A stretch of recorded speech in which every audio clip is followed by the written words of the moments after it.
Nah, kalau dalam politik itu kan kita mungkin sudah paham bahwa ada yang namanya personal branding, Gus. Maksudnya orang itu kemudian yang mencalonkan itu membranding dirinya dengan macam-macam lah, ada yang jujur, terpercaya, terbukti nyata, apalah dan sebagainya.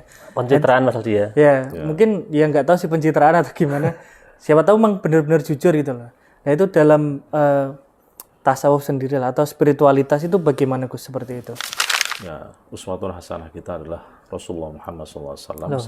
Beliau itu perkataan dan perbuatannya bisa dipegang. Karena hulukuhul Quran, akhlaknya adalah Al-Quran. Nah, kita ini sering kan iso ngomong, iso ngelakonin. Bahasanya jargoni. Iso ngajar, iso ngelakonin. Kanjeng Nabi kan tidak. Ucapannya adalah perbuatannya. Sehingga Kanjeng Nabi ini sosok yang patut kita tiru dalam segala hal, termasuk dalam kepemimpinannya. Mesin politik kan banyak orang yang mencalonkan diri. Termasuk juga ada kalangan dari pemuka agama Gus, termasuk kiai, banyak. Gus, kemudian banyak lah itu kan ya. Yang yang mencalonkan kepala negara, kepala daerah, ada yang jadi anggota dewan, ya betul, faktanya begitu. Ya itu apakah juga termasuk dalam rangka untuk memperbaiki situasi atau? Ya, kita husnudon, semoga mereka ini mewarnai dari dunia politik dan bisa amar ma'ruf nahi mungkar. Ya, kita husnudon saja. Begitu, ulama itu punya tugas untuk amar ma'ruf nahi mungkar kan. Tapi termasuk kalau ada pimpinan, pejabat atau salah, ya perlu kita ingatkan. Maka kata Kanjeng Nabi, salah satu jihad yang besar adalah kalimatul haq inda sultanin jair. Betul, ya. Jadi kita mengatakan yang hak di depan pejabat yang rusak, yang dia ini dolim, tapi kita berani mengatakan itu yang benar seperti ini, dan itu resiko. Nah, resiko apa loh? Kamu kok ngeritik saya? Siapa Anda? Anda nggak tahu saya ya? Nah, kamu ini itu resiko. Nah, tapi kata Kanjeng Nabi itu termasuk jihad. Jihadul akbar.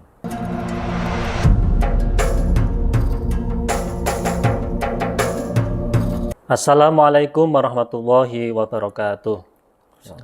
Alhamdulillahirabbil alamin wa bihi nasta'in ala umurud dunya waddin sayyidina wa maulana Muhammadin wa ala alihi wa sahbihi ajmain. Rabbi shrah li sadri wa yassir li amri wahlul 'uqdatam min lisani yafqahu qawli amin. Pemirsa MCT TV, para penonton, sahabat ngopi dan pendengar audio Dais dimanapun Anda berada. Pertama-tama mari kita panjatkan syukur kita kehadirat Allah Subhanahu wa Ta'ala, yang mana pada kesempatan kali ini kita bisa berjumpa kembali di acara ngopi ngaji online perkara Islam. Kedua kalinya salawat dan salam semoga tercurahkan keridhaan Nabi Agung kita Nabi Muhammad SAW. Semoga mahabbah kita kepada baginda Rasul dapat memberikan kemudahan hidup di dunia dan kelak di yaumil qiyamah kita mendapatkan syafaatnya. Amin amin ya rabbal alamin. Pemirsa MCT TV, para penonton, sahabat ngopi dan pendengar audio Dais dimanapun Anda berada, alhamdulillah kita bisa bersua kembali di acara ngopi ngaji online perkara Islam. Dan pada malam ini kita sudah sampai di episode yang ke-202. Nah, seperti biasa pada episode kali ini saya ditemani teman ngopi saya, ini ada Mas Aldi. Assalamualaikum Mas Aldi. Waalaikumsalam warahmatullahi wabarakatuh, Mas Anis. Kabarnya sehat Mas? Alhamdulillah sehat. Sehat ya? Mas Anis gimana kabarnya? Alhamdulillah sehat. Alhamdulillah sehat. Mas Aldi, kita malam ini kedatangan tamu yang luar biasa, guru kita. Beliau adalah Gus Inamu Yaitin. Assalamualaikum Gus. Waalaikumsalam warahmatullahi wabarakatuh. Sehat Gus? Alhamdulillah, alhamdulillah. Nah, Gus, ini jenengan datang ke sini pastinya kami berdua akan menimba ilmu pada jenengan. Nah, Mas Aldi, kira-kira untuk malam ini kita membahas apa, Mas? Ya, ini malam hari ini kita akan membahas tema yang mungkin lagi hangat dibicarakan nih Mas Anis, tentang politik. Tentang politik? Ya, lebih tepatnya ke spiritualitas politik. Oke, itu gimana Mas tuh tentang? Ya, karena kan politik sekarang itu kan mungkin ya menurut saya itu agak kering dari spiritualitas. Mungkin dia lebih ke arah materialisme terus dan lain sebagainya. Kita melupakan aspek yang sebenarnya penting bagi manusia itu Mas Anis. Atau mungkin gini Mas Aldi ya, kalau misalkan yang terjadi fenomena saat ini kan politik di negara kita kan itu banyak sekali kejadian-kejadian yang mungkin itu juga dalam rangka untuk suksesi kemenangan para calon. Misalkan contoh ada kayak kemarin itu ada beberapa fenomena tentang jalan sehat dalam rangka politik. Ada birokrasi macam-macam, kemudian ada juga pembagian sembako. Juga yang paling penting ini Mas Aldi, yang mungkin juga sudah mafhum dan sudah familiar di kalangan kita itu ada money politik. Nah, apakah itu juga termasuk tadi etika politik yang memang kita pahami politik itu juga artinya jalan untuk membuat kebijakan yang baik untuk masyarakat dan begitu. Ya, terutama kan itu berkaitan dengan kepentingan bersama juga kan Mas Anies. Dan itu kan juga perlu diputuskan seadil-adilnya gitu. Nah, terkadang kita ada yang merasa ini kok kurang adil gitu loh dalam kebijakan-kebijakan yang diambil oleh mungkin nanti pemimpin kita di masa yang akan datang gitu kan. Nah, terus yang paling penting begini Mas Aldi, sebelum nanti ke Gus Am, apakah hari ini tuh politik atau orang yang masuk politik itu harus orang yang punya latar belakang yang mumpuni, katakanlah mungkin secara background duniawinya itu mampu, sehingga punya modal besar, kaya gitu. Nah, gitu kan, apakah itu atau memang di dalam Islam itu juga diatur bahwa sebenarnya kan kita itu kan sebagai pemimpin untuk diri kita sendiri. Nah, mungkin bagaimana Gus secara jelasnya tentang politik di Islam itu, monggo Gus. Ya, mari kita awali dengan sabda Kanjeng Nabi terkait dengan politik bahwa masing-masing kita ini adalah pemimpin. Kullukum ra'in wa kullukum mas'ulun an ra'iyati. Setiap kita ini adalah pemimpin dan kita nanti akan ditanya tentang kepemimpinan kita. Perempuan pemimpin di rumah suaminya, dan dia akan ditanya tentang kepemimpinannya. Seorang pembantu, dia adalah pemimpin di rumah majikannya, dan nanti akan ditanya tentang kepemimpinan dan lain sebagainya. Masing-masing kita semua adalah pemimpin yang nanti akan ditanya di akhirat tentang kepemimpinan kita. Nah, kemudian kepemimpinan dalam skup yang lebih besar ya, terkait dengan memimpin kepala daerah, memimpin negara. Nah, negara kita ini menganut demokrasi.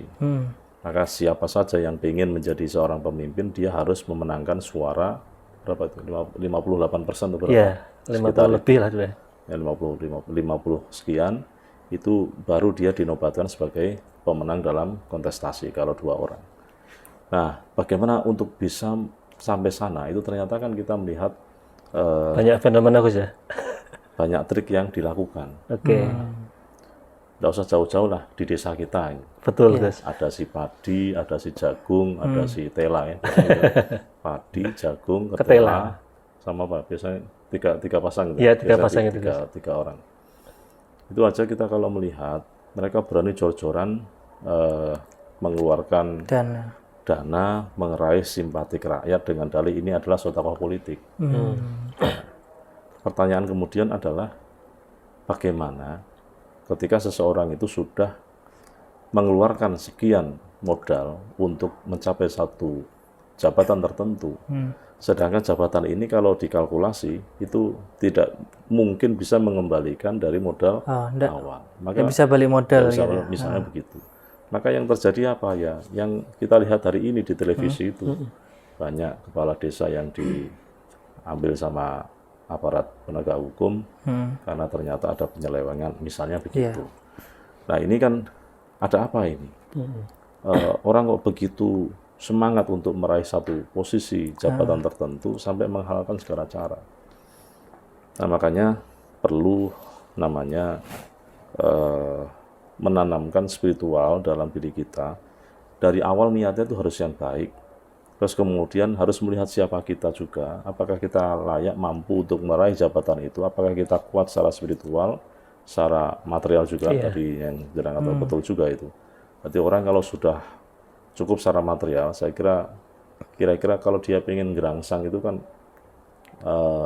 kata ikon lucu mungkin sono kabeh ya. Maka sudah cukup dengan dirinya kan dia sudah selesai berpikir tentang dirinya. Kata teman-teman netizen kan gitu, Pak Presiden sudah selesai. Karena kalau kemana-mana pakai jet pribadinya. Nah, ini penting bagi kita semua untuk mawas diri. Sebelum melangkah itu kira-kira kita pantas porasin jabat itu. Sampai teman-teman yang pengen jadi anggota dewan misalnya, direwangi utang sekian ratus juta, sekian dana orang dadi, ayo dadi. Maka dulu di televisi kan banyak itu, banyak orang yang sudah pengen jadi anggota dewan nggak jadi, terus ada syutingan mau ngudon yang pinggir jalan, masih ingat ya? Jadi gila. Ada tahu di televisi Iya, kan iya, gitu. iya. Terus nanti kalau mau Caleg coblosan gagal. itu rumah sakit jiwa sih diwawancarai. Gimana persiapan pemilu? Oh, bednya sudah saya tambahi, sudah saya siapkan nanti dalam rangka persiapan kalau ada oknum yang gila gara-gara tidak mencapai target dari jabatannya itu. Nah ini kan mengenaskan, sangat disayangkan ketika seseorang ingin jadi pemimpin dengan cara-cara yang seperti itu. Maka butuh, dalam tasawuf itu ada namanya filter zuhud.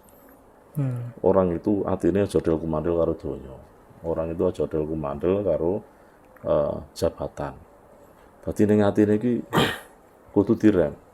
Bukan berarti tidak boleh punya dunia, bukan berarti tidak boleh punya jabatan, boleh. Tapi aja del kumandel. Jadi wong zuhud iku ora kudu kere. Wong zuhud iku ora kudu sing miskin mapan ndak. Si kaya bisa zuhud. Kita kenal ada Sayyidina Utsman bin Affan, ada Abdurrahman bin Auf. Itu sahabat-sahabatnya Rasul, orang-orang yang kaya. Dan kaya itu kan kalau dipikir-pikir, Quran itu ketika mengatakan jihad, semuanya diawali dengan bi amwalikum. Berjihadlah di jalan Allah bi amwalikum, baru wa anfusikum. Anfus itu nomor 2. Maka duit itu penting. Nah, karena rukun Islam aja 5 itu, kalau jangan teliti ya. Syahadat, sholat, zakat, puasa Ramadan sama haji. Itu yang gratis 1 tok. Hanya baca syahadat. Sholat itu harus nutup aurat, bayar. Pakai sarung. Nah, terus bulan Ramadan itu ada buka, ada sahur. Ternyata kita itu lebih boros. Kalau puasa itu nggak ada gorengan, beli gorengan. Orang ono biasanya ratoku es, tuku es. Kayaknya kan semua diada-adakan itu gara-gara ada Ramadan. Artinya kan kita butuh dana ya. Butuh duit kan. Terus apa? Zakat. Oh, wajib sugih. Ini rasa zakat. Nomornya zakat. Terus haji, jelas. Tambah. Reguler sudah juta. Terus yang plus berapa 250 juta, kuota 500 juta, itu jelas ono regane kabeh. Jadi kan tahu, Gus? Tahu. Apa namanya? Ini fakta di lapangan bahwa duit itu tidak bisa dipisahkan. Nah, orang-orang yang ingin menjadi pemimpin dengan kapabilitas keilmuannya mumpuni, kemudian dari sisi finansial dia mencukupi, ya majulah, tidak apa-apa. Nah, dan didukung oleh banyak orang, didukung oleh tim, didukung oleh. Artinya punya dukungan yang peluang, banyak gitu ya. Tapi kalau orang tidak, ngapain harus dipaksakan? Gitu loh. Berarti mindset orang kalau mau mencalonkan ya, namanya terjun ke dunia politik itu kan bukan mencari uang atau gaji berarti ya, Gus. Niatnya kan berarti harus ditata lagi ya. Idealnya kan dia ingin amar ma'ruf nahi mungkar. Iya. Jadi gini, syariat kita itu akan lebih bisa tegak kalau ditopang dengan politik. Contoh, prostitusi itu kalau digembar-gembori, la taqrabu zina, itu kiai 1000 ngomong gitu, itu prostitusi itu tidak bergeming. Ngacake tahlil, bendok korengan itu malah do mulus-mulus. Tapi dengan satu tanda tangan kepala daerah, gara-gara pengumuman, ketetapan wali kota atau gubernur, ini ditutup, tanda tangan nih, stempel jegrek, udah itu sudah selesai. Kirim Satpol PP, kirim polisi, kirim TNI, suruh bubar, terus diberi pelatihan. Anda jangan ini haram, buat pelatihan kerja, terus dimodali. Ini yang bisa melakukan siapa? Pejabat, pemerintah ya. Kiai Raiso, ini Dewi Ranti. Cuma kadang yang seperti itu kan malah cuma membubarkan tapi nggak tadi memberikan pelatihan dan nggak ada kelanjutannya. Gitu. Makanya tadi setelah dibubarkan ada pelatihan kerja kan. Kita kan punya BLK, Balai Pelatihan Kerja. Terus habis itu dimodali, DT negara toh. Kan ini kan bagian dari kepentingan negara untuk membina untuk mensejahterakan rakyatnya gitu ya. Kan harus berkecimpung di sana. Nah, kalau bisa begini nanti masuk ke imamun adilun. Ini menarik ini, imam adil itu kan penting. Artinya kan ini, Gus. Dalam hadis itu ada 7 golongan yang akan mendapatkan yudhilluhumullahu fi dhillihi yaumal la dhilla illa dhilluh. Akan mendapatkan pertolongan dari Allah Subhanahu wa taala di saat tidak ada pertolongan kecuali pertolongan dari Allah. salah satunya apa? Imamun adil. Adil.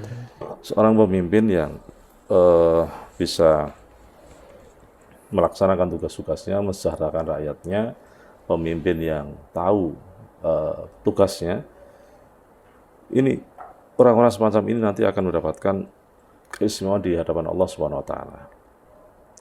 Itu cara Kanjeng Nabi, orang-orang yang adil itu ala manabir min nur, di atas mimbar yang terbuat dari nur. Terus ada juga hadis dia itu termasuk min ahlil jannah, ya. Ahlil jannah itu termasuknya adalah imamun adil. Tapi kalau tidak adil, ya resiko. Kata Kanjeng Nabi, di mana ada seorang pemimpin ya mutu wa huwa ghasin, dia mati dalam keadaan menipu rakyatnya. Ya nipu janji palsu, ya kan. Yang terkenal keledekan kita kan apa bedanya pilkada ya. Pilkada itu biasanya dadi lali. Lah nak pilkab nak lali dadi. Nah, itu wa huwa ghasin, nipu. Apa kata Kanjeng Nabi? Haramallahu alaihi jannah. Allah mengharamkan dia masuk surga. Bahkan di riwayat yang lain itu Allah haramkan dia mencium bau surga. Jadi bau surga itu sekian mil, sekian tahun itu mengambusi karena saking wangi nih. Karena pintu surga itu selalu terbuka. Tapi kalau pintu neraka selalu tertutup. Supaya panasnya itu very very hot. Kan nar itu kan api kan. Api itu kalau ditutup kan menjadi panas. Tapi kalau api kamu godok wedang. Nah, mbok tutupi kan tambah panas. Tapi nah mbok buka ini adem. Nah, surga itu selalu terbuka, maka baunya itu semerbak. Mulane omahmu nak tutupan terus ya omah neraka. Esuk awan bengi sore ora tau bukaan. Omah neraka. Tapi perihal adil ini kan agak sulit, Gus. Maksudnya kita kan menganut sistem demokrasi kan. Demokrasi itu kan kayak kita bagaimana mengakomodir berbagai kepentingan nih. Nah itu kan pasti ada spot-spot yang kemudian merasa bahwa nggak adil gitu loh. Ada mungkin golongan yang merasa bahwa ternyata pemimpin ini nggak adil gitu loh. Ya, bagaimana makanya perlu jiwa besar. Jiwa besar itu begini. Kan sekarang ini kita ini kan menganut sistem demokrasi yang coblosan itu. Oh itu tuh kantong-kantong basis anak buah saya itu yang nyoblos saya. Ini harus saya prioritaskan. Sedangkan sana itu kan musuh saya. Berarti kono terus berarti anggaran kan sakit. Ya makanya seorang pemimpin itu harus punya jiwa besar. Jadi tidak hanya punya modal, Gus ya? Ya, punya jiwa besar. Meskipun saya tidak dipilih oleh sana karena ini adalah uang negara, bukan uang dia kan. Pejabat itu hanya menjalankan uang negara bukan duit dia hanya menjalankan tugas untuk kadang setelah jadi kan malah bagi-bagi jabatan, Gus. Ya, inilah orang dalam ya. Terjadi politik balas budi, kadang tidak memperhatikan kapabilitas dia sebagai apa, ya isone opo, tapi ora, terlepas dari itu, tapi yang namanya pemimpin adalah orang yang harus berjiwa besar, yang harus mengayomi semuanya. Yang saya kira yang saya tekankan itu, dan bukan milih-milih, ini teman saya, ini musuh saya. Jadi kalau sudah jadi ya semua itu ya rakyatnya gitu, Gus. Itu rakyat. Nah ini yang penting dari awal itu niatnya memang ingin mengabdi. Jadi dipikir-pikir itu kan bosnya itu kan rakyat, karena yang bayari pajak kan rakyat. Sehingga bosnya itu rakyat yang menggaji. Yang menggaji. Pemimpin itu abdinya malah. Harusnya mau abdinya, khodimul ummah, pelayan umat. Tapi sekarang udah malah kadang-kadang dia kon nglayani. Padahal semestinya itu sing nglayani, sing harus dilayani itu rakyat, karena yang bayar pajak kan rakyat. Uang yang untuk bayar pejabat itu kan dari pajaknya rakyat. Berarti bosnya siapa? Rakyat. Bosnya rakyat. Maka siapa yang mendapatkan dukungan banyak dari rakyat, ya itulah yang menang, kan gitu tuh akhirnya. Gini Gus, kalau tadi kan pemimpin yang adil kan, atau secara nggak langsung kan itu bagian dari pemimpin yang punya tanggung jawab atau amanah, Gus ya. Tapi yang terjadi kan begini, Gus. Ada seorang calon, kemudian mungkin ikut kontestasi pemilu, terus menang kan begitu. Tapi tadi ada banyak kasus, dia jadi tidak adil. Artinya begini, malah yang dikepentingkan itu malah kepentingan kelompoknya atau kepentingan dirinya, bukan rakyatnya. Itu termasuk bagian dari pemimpin yang tidak adil atau Memang tadi kurang spiritualnya. Maka pentingnya sifat wirai, ya, ada zuhud, ada wirai, menjaga diri dari hal-hal yang haram, yang syubhat, menjaga diri dari sifat-sifat yang tidak baik. Ini penting. Nanti, ini ora apik.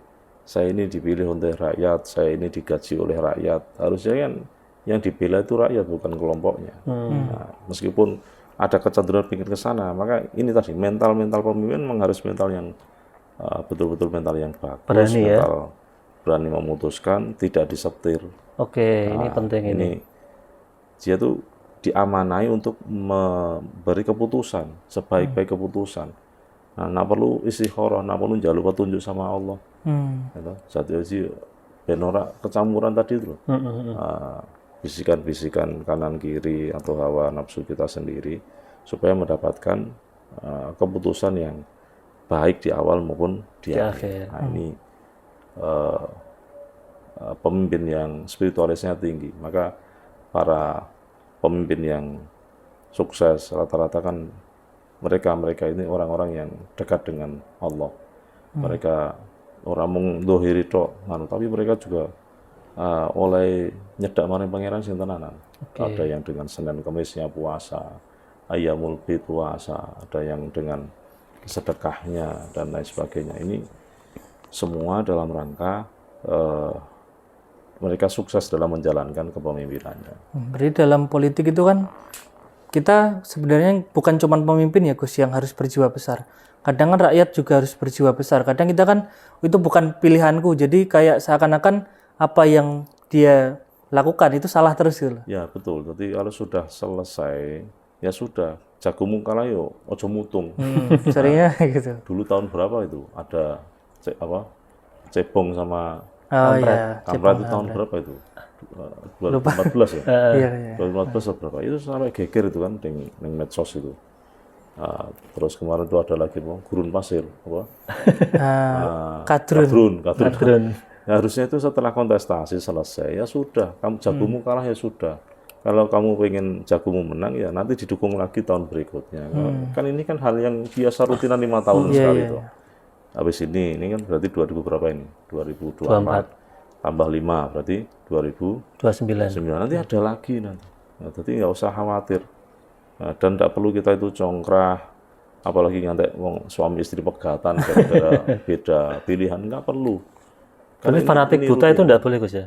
Ini kan rutinan. Iya. Biasa saja. Dan yang paling ngeri itu kan sampai di grup itu kan geger itu kan. Terus adminnya itu mematikan biasanya. Tak pantau itu mati petroso. Perusahaannya yang bisa mengirim hanya admin. Itu gara-gara geger itu tadi. Padahal nek awakmu mati wong ora takziah. Tak kono ora. Kowe iki iso do gegeri ngopo? Kowe lara atang-atang lho wong ora tilih.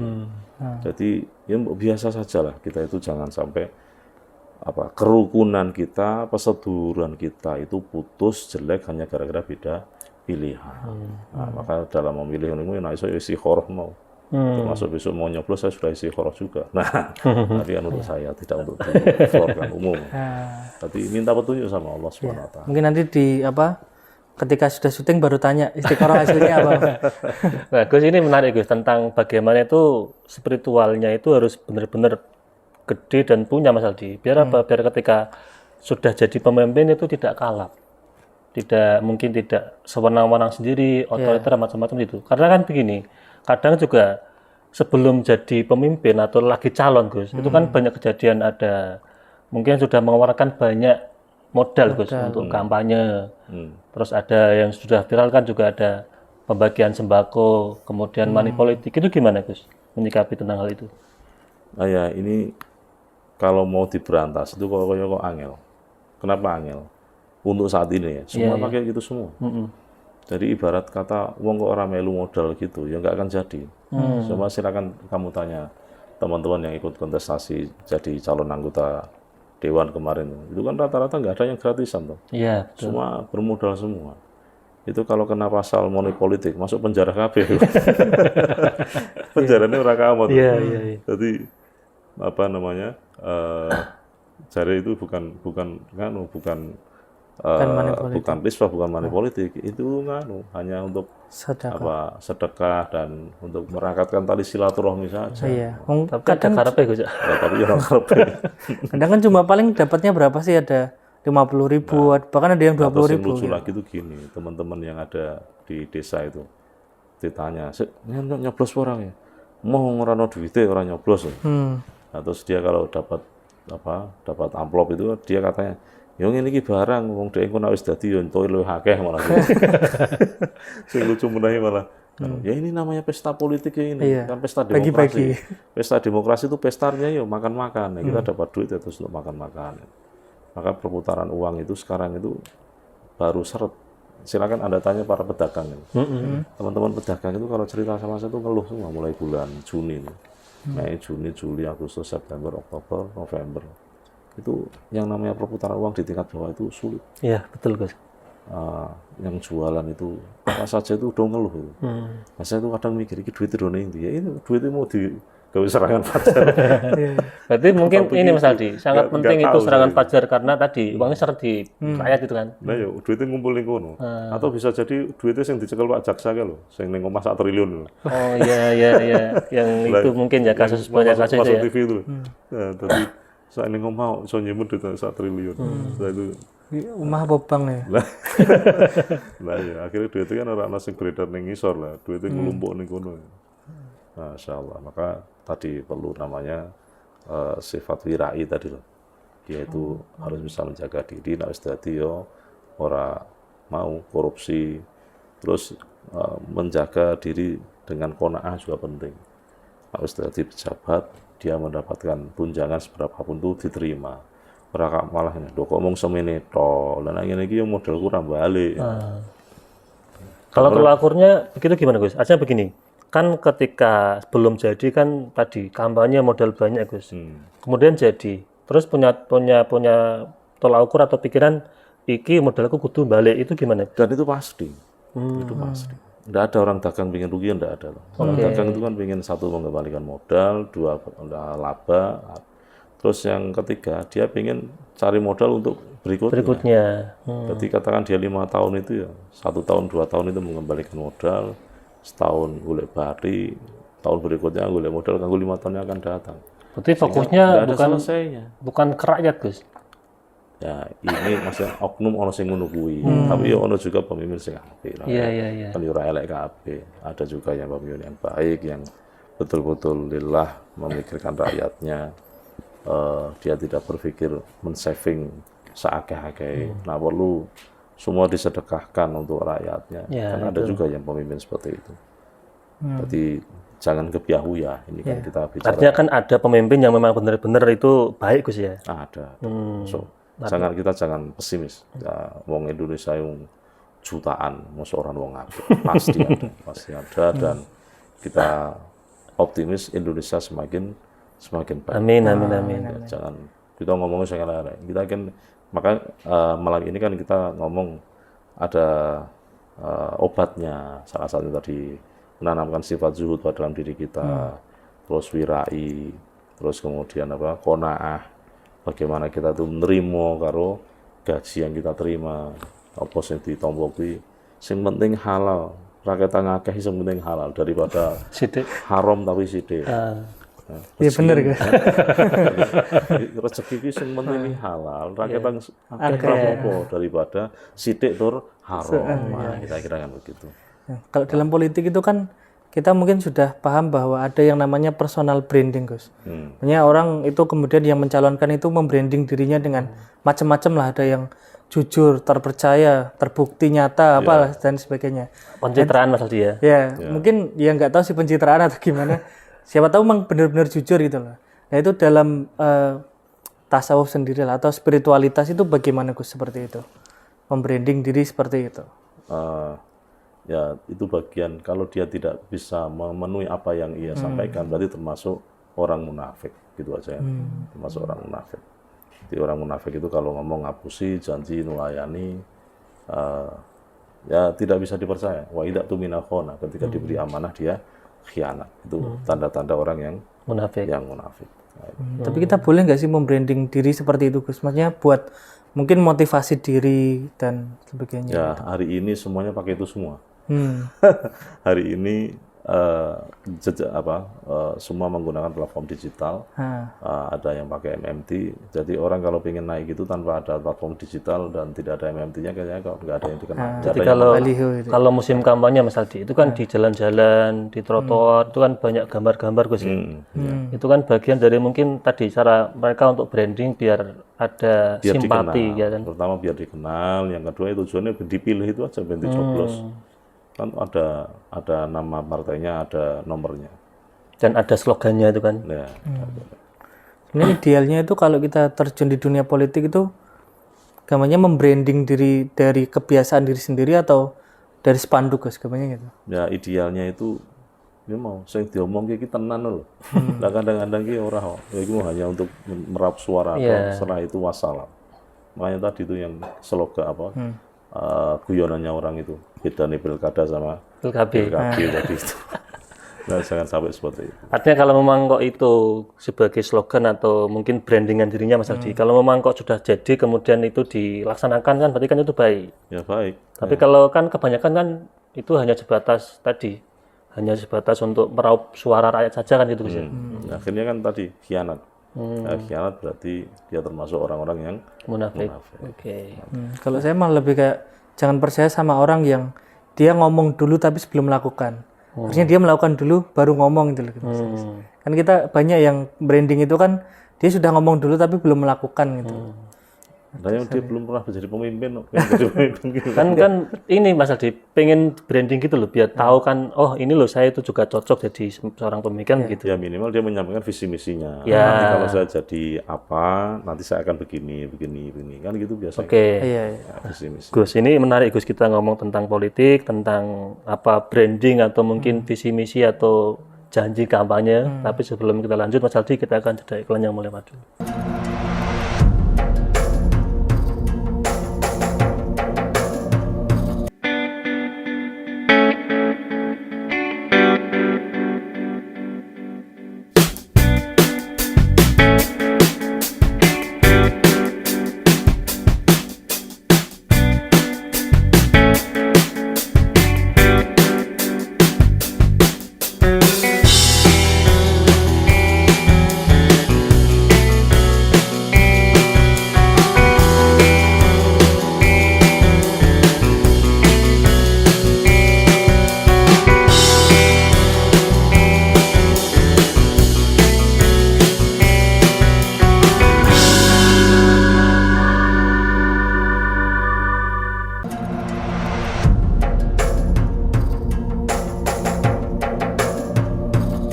Pemirsa MCT TV, para penonton, sahabat ngopi, dan pendengar DDIS dimanapun Anda berada, kembali lagi bersama kami di acara ngopi ngaji online perkara Islam. Ini masih bersama Gus Inam Muhyiddin dan Mas Aldi.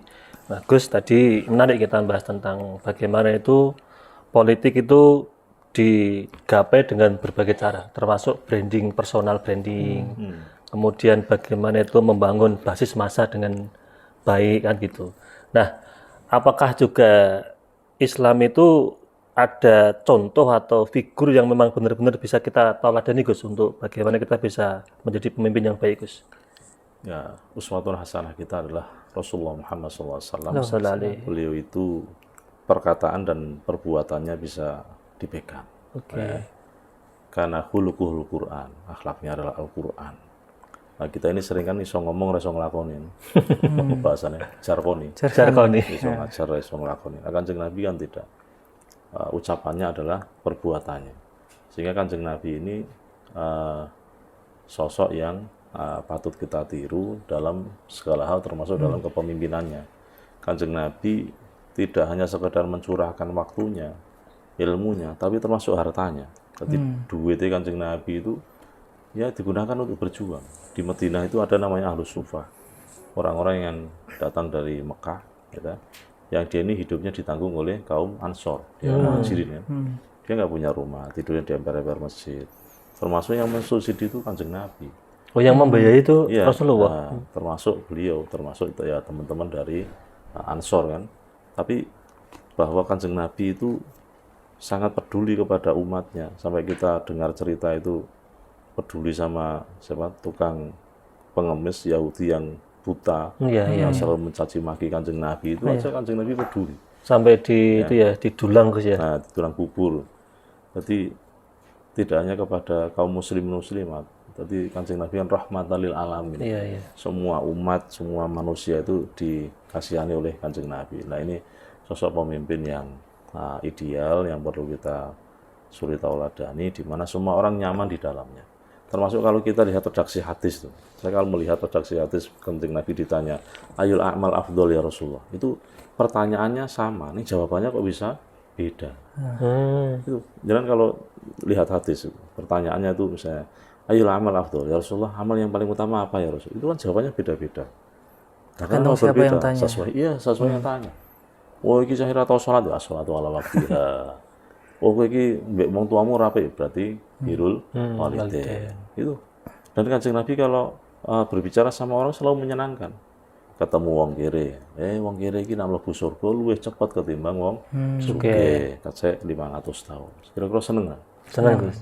Kowe wong sugih, kowe nek pedagang jujur engko bareng karo aku ning surga. Seneng enggak? Seneng kabehnya Kanjeng Nabi. Ketemu wong kere ya dikai janji manis, ketemu wong sugih dikai janji manis. Nah, seperti itu. Berarti kayak politik tadi, kasih janji manis. Tapi terbukti Gus ya. Nah, ya, ini Kanjeng Nabi tadi bahwa Rasulullah itu bisa memuaskan semua umatnya, bisa menyenangkan, meskipun Kanjeng Nabi juga tidak terlepas dari sifat basyariahnya, sifat kemanusiaannya, termasuk seneng guyon. Mana buktinya? Ketemu wong tua, ya Rasul saya bisa masuk surga. Ora iso, wis tuwa ngono mlebu surga. Lho kula ngibadah kan ora iso, kowe wong tuwa ora iso mlebu surga. Nangis itu. Nah, kula ahli ngibadah Kanjeng Nabi. Maksudnya sok ning swarga kuwi ora model koyo ngono ki mau. Modele abkaron, apa perawan kabeh ngono ki nom-nom. Ora koyo tuwa awakmu ngono kuwi, sok awakmu ning kono dadi nom. Seperti itu kan guyon. Jadi Kanjeng Nabi itu seneng guyon juga. Sifat basyariahnya. Lalu sahabat yang kita kenal luas terkait dengan sifat yang merakyat kepemimpinannya adalah Sayyidina Umar bin Khattab. Cerita yang sangat terkenal itu kan, bahwa pada malam hari Sayyidina Umar bin Khattab ini jalan-jalan di lorong-lorong kota Madinah, inspeksi, ingin tahu bagaimana warganya. Nah, dan yang memakimu ono ada rumah yang terlihat sedang memasak makanan, dan ada suara anak-anak yang nangis. Nah, ketuk, Assalamualaikum, waalaikumsalam. Saya boleh masuk enggak? Waalaikumsalam. Silahkan Anda masuk. Kalau Anda membawa kebaikan pada keluarga kami, silahkan Anda masuk. Tapi kalau Anda tidak membawa kebaikan kepada keluarga saya, silahkan Anda pergi. Ya, saya mau tanya, itu anakmu kenapa nangis? Kami sudah 3 hari tidak makan, anak saya lapar semua. Nah itu, apa yang kamu masak? Saya hanya memasak air. Yang ini hanya untuk mengelabui anak saya. Kata anaknya, Umi, kenapa kok nggak mateng-mateng? Saya sudah lapar, Umi. Itu ya nggak bakal mateng, banyu. Kalau dikai watu, klutak-klutuk suaranya. Akhirnya Sayyidina Umar ini juga bertanya, lah kamu apa nggak lapor sama khalifah? Kok kamu sampai nggak punya makanan begini? Ya harusnya Umar itu tahu bagaimana rakyatnya, jangan malah tidurnya di kantornya. Dia kan punya kuda, punya ajudan, punya anak buah, punya, kalau cara saya ya, duwe apa mobil dinas ya, duwe anak buah, ajudan, duwe perangkat. Kalau wali kota punya perangkat apa, camat pura perangkat kepala desa. Nah, kepala desa dan seterusnya. Harusnya dia tahu siapa saya. Itu makdek itu. Iya. Ini berarti kan tugas saya. Itu langsung pulang ke tempat penyimpanan gandum, mengambil, coba ambilkan gandum. Nanti saya panggul sini. Kata ajudannya, wah saya sahabat Umar, saya aja yang bang. Enggak. Besok di akhirat itu, apa kamu mau manggul dosa saya? Saya nanti kalau berada di hadapan Allah itu, saya harus memanggul amanah saya. Maka saya harus memanggul gandum ini, sambil bawa minyak, bawa lauk. Itu gowo dewe ke rumahnya wanita janda tadi itu, yang dengan anak yatimnya tadi. Itu dalam rangka apa? Supaya rakyatnya betul-betul, memastikan rakyatnya memang betul-betul terpenuhi kebutuhan dasarnya, yaitu makan dan minum. Makan dan minum itu kebutuhan dasar. Kita nggak punya mobil tetap hidup, kita nggak punya motor tetap hidup. Tapi kalau kita nggak makan, nggak minum, mati gitu. Siapapun kita itu pasti mati. Sehebat apapun, bisa ngegul keping bindu, ramalan mati. Berarti emang rakyat itu butuh makan gratis ya guys. Kan nanti juga sahabat Umar mengajari kita untuk selalu belusukan ke bawah. Iya, tadi juga kasih gandum. Pemimpin yang tahu keluh kesah rakyatnya. Jadi khotimul ummah beneran Gus ya. Peka terhadap kebutuhan rakyatnya. Nah, saya kira orang akan turun ke bawah. Kon WA karo telepon. Lapor Mas Wapres. Jadi nanti mungkin kalau sudah lapor, nanti mungkin ada ngutus orang ke situ. Bisa jadi, semoga begitu. Nah, kita harapkan Sayyidina Umar bin Khattab ini menjadi inspirasi bagi semua pemimpin yang sekarang maupun pemimpin yang akan datang, bahwa memastikan bahwa rakyatnya itu memang betul-betul tercukupi kebutuhan hidupnya, tidak ada lagi bahasanya Pak Presiden itu jangan ada lagi menelantarkan rakyatnya yang tidak bisa makan. Saya tidak ingin lagi melihat orang umur 70 masih mengais becak. Kan bagus itu tujuannya Pak Presiden itu. Ya pokoknya intinya saya kira semua pemimpin itu ingin mensejahterakan rakyatnya. Nah, tergantung dari gimana bisa melakukan itu orang kan. Tapi kalau programnya semuanya begitu. Iya. Kadang juga tergantung nanti perangkat ke bawahnya gimana gitu. Ya. Nah, misalnya dana desa itu kan juga bagus toh. Satu desa berapa? 1 miliar. Iya. Itu kan jenak dikelola tenan kan ya, dadi apa ya? Iya. Ternyata faktanya malah sing ora bener orang-orang yang di bawah. Kan. Jadi kudunya kan ya dari atas sampai bawah memang semuanya bersinergi ingin mengabdikan diri kepada negara. Kadang juga dari atas itu sekian, tapi dari bawah itu beda nominal Gus. Ya, makanya tadi sekolah atas sampai bawah itu jadi ngomong sing apik-apik kabeh. Kadang-kadang kan ora. Sing atas ora apik, ngisore apik. Sing atasnya apik, ngisore ora apik. Akhirnya kan ya enggak balance ya, enggak seimbang. Makanya, kalau memang ada seseorang ingin mengabdikan diri untuk menjadi seorang pemimpin, ya pahami bahwa kita ini menjadi khotimul ummah, dari pelayan umat. Mungkin kayak kita itu belum memiliki rasa tanggung jawab juga kan Gus terhadap kadang di kerjaan yang biasa pun kadang kita juga merasa nggak punya tanggung jawab gitu. Akhirnya kita kan melakukan itu nggak maksimal gitu loh. Sama juga tadi sebagai pengabdi itu kan juga. Ya, sama seperti jenengan nih, jadi direktur televisi gitu. Yang maksudnya atu-atu dan dari sayung ke sini. Dalam rangka juga punya tanggung jawab untuk bagaimana siaran ini tetap berlangsung. Nah, ini berarti beliau ini cocok nih. Jadi pemimpin MACD TV. Wah, nanti kalau didengar repot ini. Artinya gini Gus ya, artinya pemimpin itu kan harus tahu kondisi yang dipimpin kan begitu. Jadi tidak asal jadi pemimpin kemudian sudahlah dipasrahkan kepada bawahannya, kan itu juga nggak sesuai Gus ya. Ya nggak apa-apa, tapi kan harus ada check and balancing, ada check and recheck, ada reward and punishment. Pokoknya ngono-ngono gitu lah. Jadi tetap harus dimonitor. Kita mempercayakan anak buah saja itu kadang-kadang juga orang pas. Sama seperti orang bangun itu loh, kan ada pelaksana, ada pengawas, tapi kan harus berjalan, semuanya harus berjalan sesuai dengan tugasnya masing-masing. Kadang nggak sesuai juga sama keinginan, misal keinginan jenengan kan bangun itu. Saya bangun itu tadi, ini mau terus kayak gambar gini, pelaksanaannya ternyata nggak pas ya, makanya harus kita tegur. Nah, saya seperti itu. Itu yang dinamakan pemimpin yang tegas misal di. Iya. Kalau salah ya berarti harus ditegur kan gitu. Nah ya. Nah kadang-kadang kan kita terlalu permisif, terlalu memaafkan, akhirnya yang menjadi korban ya rakyat. Karena kan kalau seperti itu kan yang jadi kacau nanti kan kerjaannya, dan mungkin kalau pemimpin itu program kerjanya itu gitu Mas Anies. Kalau sampai yang bawah-bawah itu ada apa-apa dimaafin terus gak enakan karena nggak berani negur gitu loh, kayak gitu kan jadi ini kacau gitu loh kerjanya. Nah Gus, ini Gus, kita kembali ke musim politik kan banyak orang yang mencalonkan diri, termasuk juga ada kalangan dari pemuka agama Gus, termasuk kiai, Gus, kemudian banyak lah itu kan ya. Yang calon yang mencalonkan kepala negara, kepala daerah, ada yang jadi caleg, anggota dewan, ya. ya betul, faktanya begitu. Ya itu apakah juga termasuk dalam rangka untuk memperbaiki situasi Ya, atau kita husnudon, semoga mereka ini mewarnai dari dunia politik dan bisa amar ma'ruf nahi mungkar. Ya kan? Kita husnudon saja. Tadi sudah saya sampaikan kan, menutup prostitusi itu akan lebih efektif kalau dengan pendekatan politis daripada pendekatan dakwah. Kalau kita ngomong la taqrabu zina itu nggak efektif. Dari dulu itu ya ternyata yang bisa menghentikan itu tanda tangan seorang kepala daerah, baik itu bupati maupun wali kota ataupun gubernur. Nah, karena dia punya kuasa. Makanya orang itu kalau pas jadi penguasa akan efektif kalau dia mau berjihad di jalan Allah, dia menolong agamanya Allah. Nah, wis pensiun kok pingin nulung agamanya Allah, kangelan. Karena sudah tanda tangan sudah nggak laku, duit wis ora patek, awak wis kesel kabeh, wis tuwa.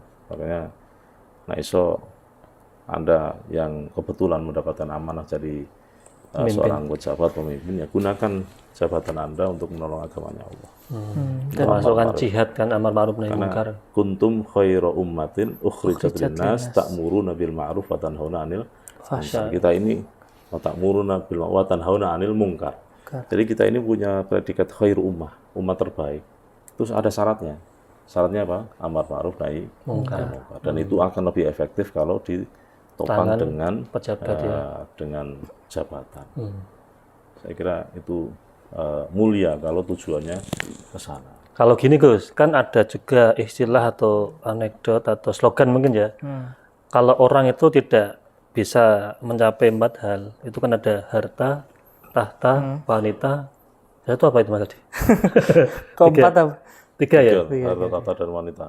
Itu kan itu 3 hal yang mungkin menurut orang sekarang itu harus dicapai kan gitu kan. Kalau menjadi seorang pemimpin atau pejabat hanya sebatas untuk mencapai ini Gus, tapi tidak amanah atau tidak tadi bagaimana itu jihad fisabilillah gimana Gus? Ya akhirnya nanti terjunnya ke hubud dunya. Oh, jadi kedunya Jadi kedunya di sini ki ngomong bagaimana ngelumpuki dosa akeh, bagaimana kalau dia bisa memungkinkan jual beli jabatan, ya bisa jual beli jabatan yang seperti yang sudah ada di televisi itu, akhirnya ketangkap KPK dan lain sebagainya. Tapi memang perlu sejak awal itu niat dari awal mau jadi pejabat itu ingin jadi apa, motivasinya apa, niatnya seperti apa kan harus ditata supaya nanti di perjalanan itu memang jelas, bukan hanya sekedar mencari popularitas, ingin menambah aset, tidak hanya itu jangan diomong, itu hanya side effect, itu aja kan. Karena Anda tidak berniat itu pasti juga dapat, karena memang ada tunjangannya, ada gajinya. Anggap aja itu bonus itu ya? Ya bonus itu aja. Nah, sama seperti saya ngajar itu kan. Tujuannya ya apa ya? Nasrul ulum. Oh ternyata tiap bulan dapat transferan dari negara karena saya PNS misalnya. Ya itu side effect. Idealnya begitu biar supaya semuanya itu niatnya ibadah. Jualan soto pagi-pagi. Niatnya apa? Niatnya nulungi wong sing do ngeleh-ngeleh ku mau ben segera wae ben iso salat ibadah. Soal nanti dapat bayar side effect. Saya kira itu malah barokah. Nah, tadi bukan satu-satunya yang dikejar oleh kita adalah dunia, enggak. Itu nanti dunia itu kan seperti bayangan gitu. Kita ini kalau sumbernya lampu, bayangan kan semakin menjauh dari lampu ini. Kalau kita kejar itu bayangannya semakin terus jauh. Tapi kalau kita tinggalkan, saya ngejar bayangannya. Bayangannya ngejar kita, terus kita kembali ke sumber asal. Cahaya itu. Cahaya. Siapa? Allah. Akhirat. Jadi kita itu kalau dalam hidup kita yang kita kejar akhirat, itu dunia akan ngikut. Semakin kita kejar dunia, ya dunia itu akan lari juga, dia dolanan ke rawai dewi, mempermainan kita. Tapi kalau kita kembali ke sumber asalnya, yaitu kepada Allah, akhirat, insya Allah bayangan ini pun akan ngetut, akan nurut. Nah, Gus, ini menarik Gus. Dengan kan termasuk tadi sudah menata niat dengan bagus, termasuk tadi ada Nasrul ulum bahwa gajian itu efek kan begitu. Enggak ada niatan untuk nyalon apa itu? Enggak ada. Saya enggak pernah. Sampai sekarang saya enggak jabat. Silakan cek saya di. Saya ditawari jabatan juga. Ya karena saya merasa satu, rumahnya jauh, khawatir kalau saya nanti jabat malah tidak bisa menjalankan sesuai dengan sebagaimana mestinya. Ya saya menghindari. Kalau saya merasa tidak mampu, ya saya tidak akan menjabat. Ya tadi seperti yang saya sampaikan, kita harus tahu diri siapa kita. Omah ado awak kesel ora kuat, ngapain harus nambah? Kan ada rumah dinas, Gus. Yo enggak. Biar yang lebih berkompeten, yang lebih pas, saya kira ada yang lebih pas daripada saya misalnya. Nah, mungkin beliau di balik layar aja Mas. Saya bagian tunggu. Oke, ini penting Gus. Kalau Mas Aldi ngomong tadi ada orang di balik layar. Penting enggak Gus ketika seorang pemimpin itu punya guru spiritual Gus? Untuk mungkin tadi ngontrol tentang apa yang dinamakan terjadi. Ya idealnya begitu. Ulama itu punya tugas untuk amar ma'ruf nahi munkar kan. Tapi termasuk kalau ada pimpinan, pejabat atau salah, ya perlu kita ingatkan. Maka kata Kanjeng Nabi, salah satu jihad yang besar adalah kalimatul haq inda sultanin jair. Betul, ya. Jadi kita mengatakan yang hak di depan pejabat yang rusak, yang dia ini dolim, tapi kita berani mengatakan itu yang benar seperti ini, dan itu resiko. Nah, resiko apa loh? Kamu pengkritik saya. Siapa Anda? Anda nggak tahu saya ya? Nah, kamu ini itu resiko. Yeah. Tapi kata Kanjeng Nabi, itu termasuk jihad. Jihadul akbar. Mengatakan kebenaran di depan penguasa yang salah. Dan tidak semua orang punya mental gitu kan? Betul. Tidak semua orang punya mental. Kita kan mesti kan sami'na wa ata'na. Dan terus mengurangi siap Bapak. Apalagi kalau siap salah. Apalagi kalau udah dikasih jabatan, manut-manut aja. Tadi kalau sudah kita ini sudah makan banyak hadiah dari dia, itu orang ngomong haram itu mana halom. Halom nih orang ini halom. Ya gara-gara ini tadi keluh lidahnya kita kalau mau ngomong. Jadi gak enak gitu, mau menasehati. Ya makanya kembali lagi tugas kita, siapa kita. Memang tugasnya kita sebagai ulama yang amar ma'ruf nahi munkar ya tidak akan gentar untuk mengatakan mana yang hak. Qulil haqqo walau kana murran. Sekalipun itu pada seorang pejabat tinggi yang katakan kebaikan, katakan hak. Qulil haqqo walau kana murran, meskipun ucapan hak ini adalah pahit. Tidak dirungokke kono kira-kira ya pedes gitu. Tapi ini kebaikan dan kebenaran yang harus disampaikan. Nah, saya kira gitu. Kalau dalam politik itu kan kita kan pasti hubungannya dengan dunia kan Gus. Nah itu gimana kan kayak seakan-akan itu kan kalau dalam spiritualitas ya itu kan arahnya ke akhirat. Nah itu bagaimana kita kemudian mensinkronkan itu loh. Apalagi bertolak kan itu Mas Aldi. Seakan-akan bertolak dan bagaimana kita berdiri di atas di dua itu gitu loh. Jadi dunia mazra'atul akhirah. Dunia ini adalah ladang untuk memperoleh akhirat. Anda sebagai pejabat itu bisa Anda jadikan jabatan itu sebagai wasilah untuk memperoleh kehidupan akhirat. Tadi Anda lebih peduli kepada yang lebih peduli kepada rakyatnya yang tidak punya, yang membutuhkan bantuan. Anda lebih peduli kepada kepentingan umum, tidak kepentingan pribadi dan golongan. Itu kan sudah jihad itu. Jangan tidak makan dari hal-hal yang bukan haknya, bukan malah mencari-cari. Itu bukan hak saya, tapi diminta. Nah ini kan jadi persoalan nanti di akhirat nanti. Jadi sebetulnya justru dengan jabatan itu lebih bisa leluasa untuk mencari akhirat. Dan potensinya lebih besar Gus ya? Iya, tadi yang saya contohkan konkret tadi itu. Dia bisa menghentikan prostitusi dengan tanda tangan dan stempel. Tapi kalau kiai tidak bisa itu.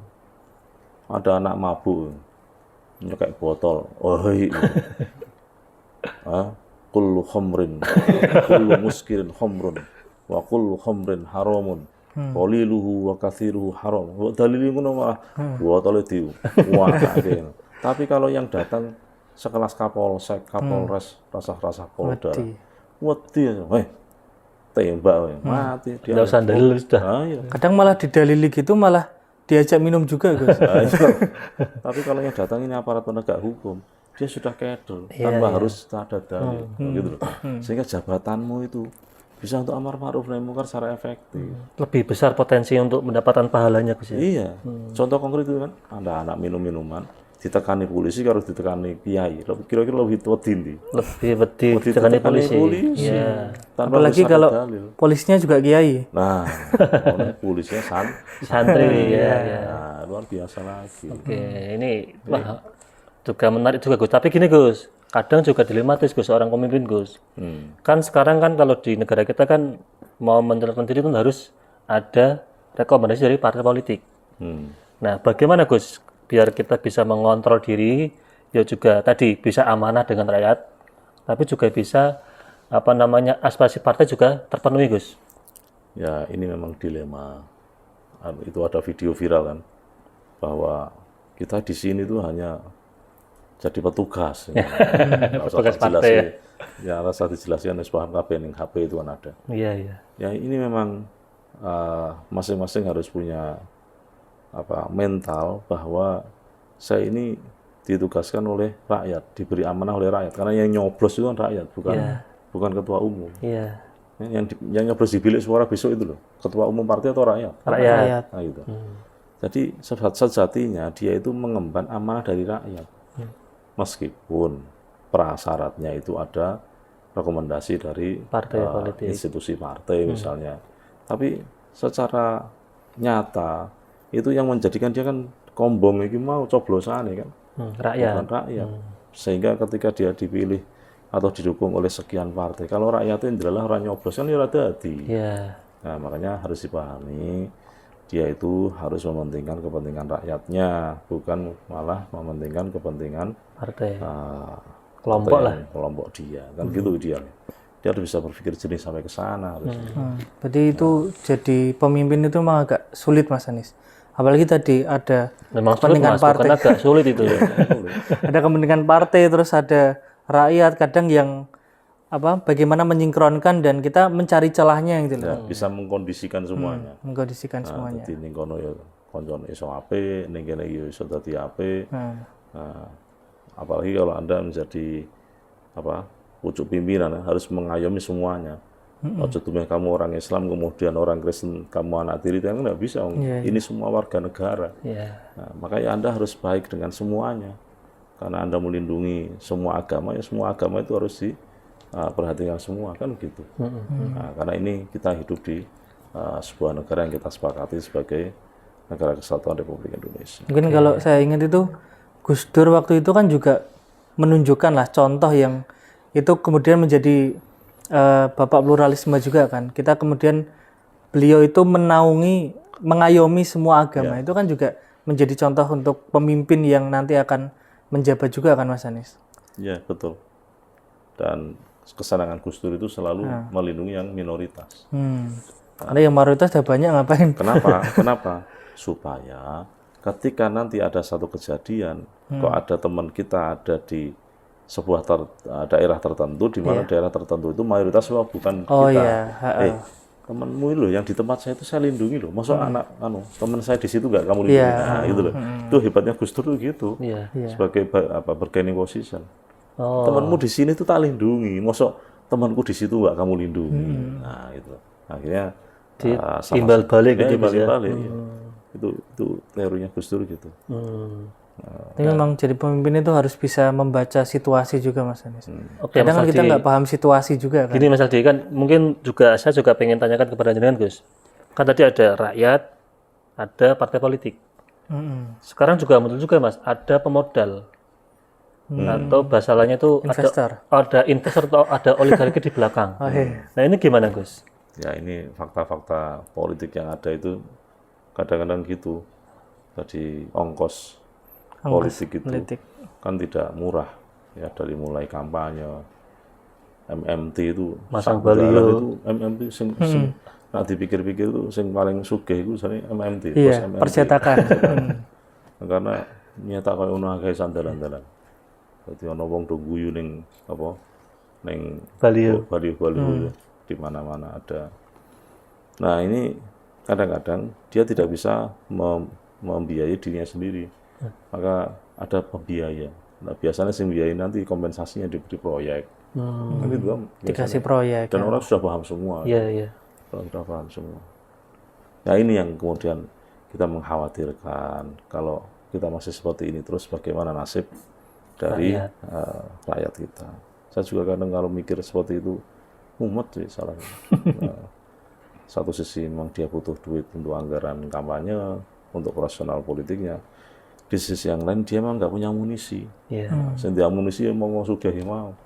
Dan tidak ada makan yang gratis. Ya. Jadi dia juga pengen kembali modalnya tadi. Ya mungkin pelan-pelan sih Gus. Maksudnya kita pengen sesuatu yang ideal itu kan harus pelan-pelan. Kalau kita biarin begitu aja kan nanti lama-lama malah itu menjadi sesuatu yang wajar gitu. Ini kita bahas ini, kita lontarkan semacam ini, ada pancingan orang itu harus menata hatinya, harus zuhud, satu firai, harus qanaah, harus syukur dengan pemberian Allah. Harus kita ini berpolitik tapi yang santun, berpolitik tapi tetap spiritualis. Berpolitik harus memahami bahwa kita itu selalu direkam jejak kita sama Allah Subhanahu wa taala. Nah, saya kira hal-hal semacam ini yang terus kita kampanyekan supaya menjadi politik yang politik bersih, politik santun, politik yang beretika, menjadi pemimpin pun juga pemimpin yang amanah. Saya kira gitu.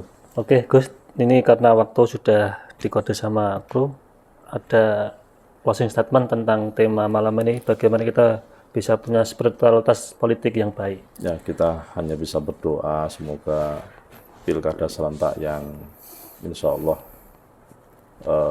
sudah terlaksana karena 27 November yang lalu kita berharap semua yang terpilih betul-betul amanah dan memperhatikan rakyatnya, dan yang paling penting lagi dipahami bahwa Allah itu selalu menyertai kita, bahwa apa yang kita lakukan itu kelak nanti akan dipertanggungjawabkan di hadapan Allah Subhanahu wa taala. Saya kira gitu. Semoga Allah memberikan pertolongan kepada pemimpin-pemimpin kita, dan pemimpin kita selalu ditolong untuk memberi keputusan yang terbaik untuk rakyatnya. Amin. Saya kira gitu. Terima kasih. Matur suwun Gus sudah rawuh dan memberikan ilmu. Mas Aldi ada tambahan? Cukup Mas Anis. Mungkin saya tambahnya nanti tadi closing statement dipotong, kita kirimkan ke pemimpin yang jadi nanti. Oh iya, langsung lewat WA. Iya. Oke, pemirsa MCT TV, para penonton, sahabat ngopi dan pendengar Dodai dimanapun Anda berada.